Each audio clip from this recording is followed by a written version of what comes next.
예, 오늘 본문 사도행전 1장 우리 6절에서 11절 말씀을 중심으로 사명에서 회복이라고 하는 제목으로 함께 은혜를 나누길 원합니다.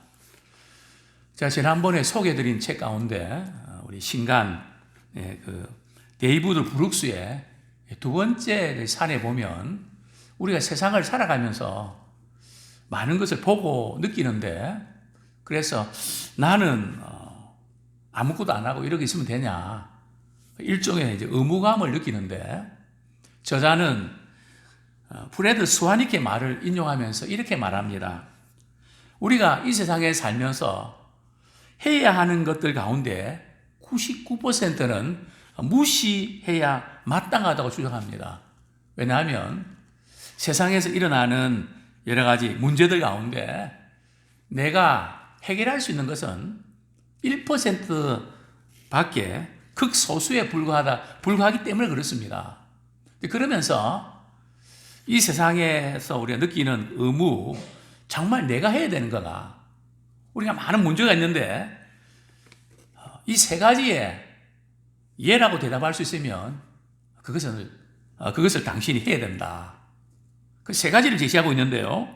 첫째 질문은 그것이 충분히 큰 문제인가? 그것이 충분히 큰 문제인가? 사소한 그 문제에 매달려 있지 않는가? 그게 정말 그것이 중요한 문제인가를 점검하라는 거죠. 둘째 질문은 오로지 나만이 이 문제를 해결할 위치에 있는가?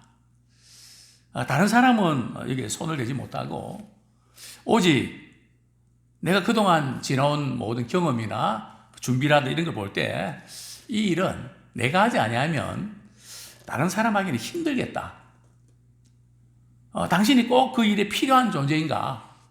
그걸 확인하고 그 일을 하라는 거죠.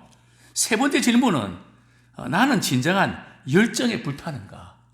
정말 그 일을 하지 아니하면 안 될 것 같던 뜨거운 열정이 있는가? 이 세 가지 질문에 예라고 대답하면 그 일을 하라는 거죠. 그렇지 않으면 무시해도 좋다는 겁니다.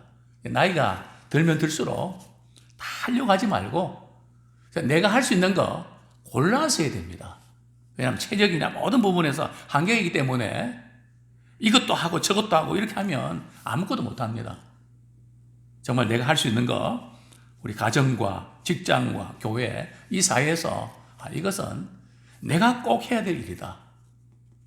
예를 들면 저는 길거리를 가다가 집에서 이렇게 걸어올 때 저는 일을 합니다. 지난주에도 제가 못을 2개 주웠습니다. 저 못을 2개 주우면서 오늘도 차 펑크 나는 거 2개 막았다. 그래서 제가 이제 봉지에다가 얼마나 많이 모으는가. 저는 그것을 애국이라고 생각합니다. 아무도 모르지만 어떤 차 펑크 나서, 물론 또 이렇게 자동차 정비 공장이나 그런 데 별로 안 좋아하겠지만 뭔가 내가 할 수 있는 일 걸어오면서, 특별히 우리 그리스도인들은 나에게 뭐가 중요한가? 내게 주신 사명이 뭔가? 이것을 깊이 우리 생각하고 시간 사용도 그렇고 일도 그렇고 효율적으로 우리 해야 됩니다. 오늘 본문에서 예수님께서 제자들과 또 여자들과 또 예수님의 동생들이 또 모친 마리아와 다른 여인들이 함께 모였을 때에 제자들이 이렇게 예수님께 질문합니다. 이스라엘을 회복하심이 이때니까. 지금 제자들이 왜 이런 질문을 했을까요? 그 이유가 있습니다. 그 이유는 다른 게 아니고 바로 1장 4절에 보면 사도와 함께 모이사 그들에게 분부하여 이르시되 예루살렘을 떠나지 말고 내게서 들은 바 아버지께서 약속하신 것을 기다리라. 아버지께서 약속하신 것, 그것을 제자들은 이스라엘의 회복으로 받아들였습니다. 예수님께서 말씀하셨던 하나님께서 이스라엘 백성들이 주시고자 하는 약속했던 게 뭘까요? 제자들에게 주기로 약속했던 게 뭘까요? 바로 5절입니다. 성령으로 세례를 받으리라. 이 약속을 주신 거거든요. 그러니까 방금 그 말씀을 들었음에도 불구하고 제자들은 현실적인 문제, 이스라엘의 그 회복이 언제입니까? 즉 예수님께서 주시고 싶어 하신 것과 제자들이 받고 싶어 하는 것이 너무 다르다는 거죠. 그들은 정치적 메시아, 로마의 식민지에서 독립되는 것, 그것을 그들은 원했습니다. 또 하나님의 나라가 이렇게 회복되면 제자들은 뭘 바랐을까요?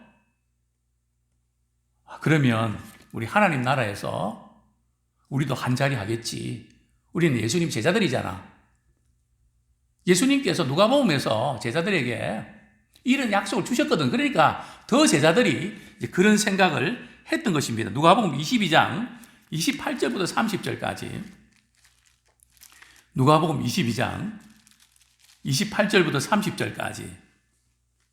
우리 같이 한번 읽겠습니다. 시작. 너희는 누가복음 22장 28절부터 30절 시작. 너희는 나의 모든 시험 중에 항상 나와 함께한 자들인즉 내 아버지께서 나를 내게 맡기신 것 같이 나도 너희에게 맡겨 너희로 내 나라에 있어 내 상에서 먹고 마시며 또는 보좌에 앉아 이스라엘 12지파를 다스리게 하려 하노라. 즉 하나님의 나라에서 너희들에게 다스릴 수 있는 그런 고난을 줄 거야. 그들은 자리라고 생각했습니다. 그들은 예수님께 십자가에 못 박이실 때 바로 그들이 원했던 이스라엘의 회복, 정치적 메시아에 대해서는 완전히 꿈을 포기했습니다. 근데 완전히 접었는데 갑자기 예수님이 부활하셨습니다. 옳거니 하고 이제 이스라엘 나라의 회복이 바로 이때가 아닌가. 그들은 또 한 가닥의 희망을 걸었습니다. 그들은 아직도 생각하는 것이 정말 주님께서 주시는 사명이 아니고 지금 안고 있는 나라의 문제들, 정치적인 그런 식민지 문제, 여기에서 해결안 받는 경제적인 문제, 눈에 보이는 그 어떤 삶의 문제를 해결하는 그것이 하나님 나라의 회복으로 그들은 받아들였던 겁니다. 자, 그때 예수님께서 뭐라고 대답하셨을까요? 7절 말씀, 사도행전 1장 7절 같이 읽겠습니다. 시작. 이르시되 때와 시기는 아버지께서 자기의 권한에 두셨으니 너희가 알 바 아니요. 예수님께서 제자들에게 좀 책망을 하실 법한데 아직도 너희들이 뭐가 중요한지를 모르냐. 너희들 아직도 세상적이고 현실적이고 육적이고 언제 믿음이 좀 처리되겠냐. 이렇게 책망하지 아니하시고 부드럽게 이제 넘어가십니다. 때와 시기는 아버지께서 자기 권에 두셨다. 여기 때와 시기는 뭘 의미할까요? 1차적으로는 이스라엘의 이 독립 문제는 그것은 하나님께서 반드시 하실 거야. 1차적으로는 이스라엘의 독립입니다. 그건 언젠가 하나님께서 반드시 하실 거야. 여기 보면 때와 시기인데 이 때는 시간을 의미합니다. 여기 시기는 날짜를 의미합니다. 이 때와 이 시기는 1차적으로는 이스라엘의 독립을 의미합니다. 그 다음에 예수님께서 오늘 이 본문에서 좀 말씀하고 싶으셨던 것은 이 때와 시기는 언제를 말할까요? 바로 예수님의 재림을 가리킵니다. 같이 이렇게 그 의미를 내포하고 있습니다. 문장으로 전으로 봐서는 이스라엘 독립이지만은 예수님은 그 너머를 보신 것이죠. 하나님 나라의 시작이 사실은 예수님의 초림을 통해서 시작됐다면 하나님 나라의 완성은 언제 이루어질까요? 예수님의 재림을 통해서 이루어집니다. 그래서 때와 시기는 하나님께서 자신의 권한에 두셨다. 너희가 알 바 아니다. 그러시면서 이제 사명을 감당해야 되겠어 말씀하시거든요. 오직 성령이 너희에게 임하시면 너희가 권능받고 예루살렘과 온 유대와 사마리아 땅끝까지 이르는 내 증인이 되리라. 이 말씀을 하시고 어떻게 하십니까? 그들이 보는 가운데 승천하십니다. 그러니까 예수님이 이 승천하시는 시간이 언제입니까? 예수님의 승천은 소설이 아니고 실제적인 사건입니다. 즉 예수님이 승천하신 것은 예수님이 다시 오실 것을 확실하게 보여주신 것입니다. 그래서 승천과 이 재림은 확실한 사건입니다. 그들이 말씀을 하시고 예수님께서 그들이 보는 가운데 공개적으로 올라가십니다. 언제요? 부활하신 후 40일이 되는 날. 어디서요? 지금 어디서 이런 일이 났습니까? 우리 사도행전 1장 12절 같이 읽겠습니다. 시작. 제자들이 감나논이라는 산으로부터 예루살렘에 돌아오니 이 산은 예루살렘에서 가까워 안식일에 가기 알맞은 길이다. 어딘가 하면 감난원 또는 감난산, 거기서 예수님께서 승천을 하시죠. 제자들은 말이죠, 이스라엘의 회복에 대해 관심이 있고 이제 조금 있으면 뭐가 될 줄 알았는데 예수님께서 승천하시는 겁니다. 하늘로 올라가시는 겁니다. 구름이 가려서 덮여서 보이질 않습니다. 정말 이 제자들은 멘붕 상태입니다. 부활하신 주님과 더불어서 이제 뭔가 좀 하나의 나라 일을 하겠구나 했는데 예수님이 승천하셨습니다. 왜요? 예수님이 승천하셔야 성령이 오십니다. 굉장히 중요한 사건이죠. 반드시 예수님은 승천하셔야 성령이 오시게 됐습니다. 그래서 우리 가운데 거하시고 우리의 삶을 주장하십니다. 이 승천하시는데 하늘만 쳐다봅니다. 우리가 다음 주부터 이제 종말 신앙에 대해서 좀 강조를 드리려고 하는데요. 특별 저녁기도의 주제인데 어떤 분들은 하늘만 쳐다보고 기도만 하고 주님 오실 날을 기다리는 그게 이제 재림 신앙 갖는 게 아닙니다. 아무것도 안 하고 천사가 이렇게 이야기를 합니다. 그게 바로 11절 말씀. 흰옷 입은 두 사람이 이렇게 그들 곁에 서서 제자들과 둘러선 사람들 이렇게 이야기하죠. 11절 같이 읽겠습니다. 여기 이제 이 두 천사는 하늘에서 이야기하는 것 같지 않고요. 그들 곁에 서서 그러니까 그 제자들과 모인 무리들 곁에 서서 이야기하는 거죠. 근데 그림에 보면 하늘에서 두 천사가 막 이야기하는 것처럼 근데 성경 본문을 보면 그들 곁에 서서 하늘에서 이야기합니다. 이야기 잘 안 들리잖아요. 어쨌든 그 내용이 뭡니까? 11절 한번 같이 읽겠습니다. 시작. 이르되 갈릴리 사람들아 어찌하여 서서 하늘을 쳐다보느냐? 너희 가운데서 하늘로 올려지신 이 예수는 하늘을 가심을 본 그대로 오시리라 하였느니라. 천사들이 분명히 이야기를 합니다. 왜 하늘만 쳐다보고 있냐?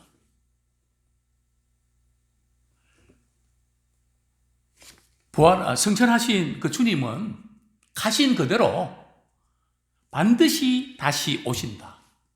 여기서 우리가 알 수 있는 경우는 초림의 예수님은 어떻게 보면 은밀히 오셨습니다. 그러나 재림의 예수님은 공개적으로 오십니다.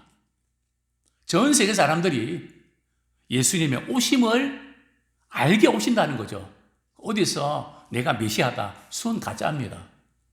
공개적으로 모든 분들이 다 볼 수 있도록 하늘을 올라가신 본 그대로 오신다는 거죠. 그래서 어떤 이단들은 이 초림 예수님이 은밀히 왔던 것처럼 재림 예수님도 은밀히 온다 그래서 내가 메시아다, 내가 예수다, 전부 다 가짜죠. 분명히 주님께서 말씀하셨습니다. 그런데 여기서 우리가 기억해야 될 것은 예수님께서 승천하신 것처럼, 승천하셨다는 것은 하늘로 올림을 받은 것처럼 반드시 그분은 다시 오신다는 겁니다. 그런데 많은 그리스도인들이 우리 현실의 그 삶에서 예수님 다시 오심을 준비하는 것이 우리가 살아가는 이유입니다. 주마절 준비하는 것이 우리 하루하루 살아가는 삶의 목적이 되어야 됩니다. 현실적인 어떤 문제도 있지만 우리 그 넘어서 정말 주님께서 우리에게 주신 사명이 뭔가, 그 사명은 다른 게 아니고 우리 주님 오셔서 재림 때 오셔서 그때는 심판하십니다. 초림 때는 구원하기 오셨지만 재림 때는 심판하기 오십니다. 어떤 걸 가지고 심판합니까? 말씀을 기준으로 해서 너희들이 말한 것, 생각한 것, 행동한 것, 은밀한 것, 그 모든 것까지 내가 다 너희들이 행한 대로 갚겠다. 즉 우리의 삶은 믿음의 내신 성적이 좋아야 됩니다. 하루의 삶이 주님을 기쁘시게 하는데 초점이 맞춰지길 원합니다. 그 구체적인 사명이 뭡니까? 우리 7절, 8절에 보면 8절에 보면 오직 성령이 너희에게 임하시면 너희가 권능을 받고 예루살렘과 온 유대와 사마리아와 땅끝까지 이르러 내 증인이 되리라 하시니라. 즉 우리는 삶의 현장 속에서 우리가 무엇을 하든지 예수의 증인이 되어야 됩니다. 복음을 전파하는 그 일에 우리가 힘써야 됩니다. 우리가 선교하는 이유는, 재정적으로 한국교회가 어렵고 힘들어도 선교하는 이유는 주님이 마지막 제자들에게 주신, 또 우리에게 주신 최고의 사명이기 때문에 그렇습니다. 예수님 말씀하셨죠. 예수님 재림이 말세의 징조, 역사의 마지막이 언제라고요? 복음이 온 땅에 전파된 후에 인자가 오리라 하셨습니다. 즉 우리는 예수님의 오심을 준비하는 것이 복음을 전하고, 여기 복음이라는 것은 두 가지 의미가 있습니다. 좁은 의미는 예수님을 통해서 우리가 구원받는 이 복된 소식이 복음입니다. 두 번째 넓은 의미의 복음은 진리의 말씀에, 주님의 말씀에 순종하는 겁니다. 그런데 우리는 자꾸 예수님을 믿고 구원받 천국 가는 그것만 자꾸 복음이라 전하고 또 교회 데려오는 그것만을 전도로 생각하는데, 사실 전도라는 의미는 도를 전하는 겁니다. 말씀을 전해서 예수님의 제자가 되는 그게 전도입니다. 그런데 교회 데려오는 그것만 하면 된다고 생각하는데 그 다음에는 목회자하고 그런데 그렇지 않거든요. 물론 목회자도 그들 양육하고 영적인 성장을 위해서 애써야 되지만 전도한 사람이 그분이 예수님의 제자가 될 수 있도록, 믿음 성장 이루어질 수 있도록 계속 그분들이 믿음 가운데 말씀 가운데 자랄 수 있도록 돕는, 거기까지 해야 됩니다.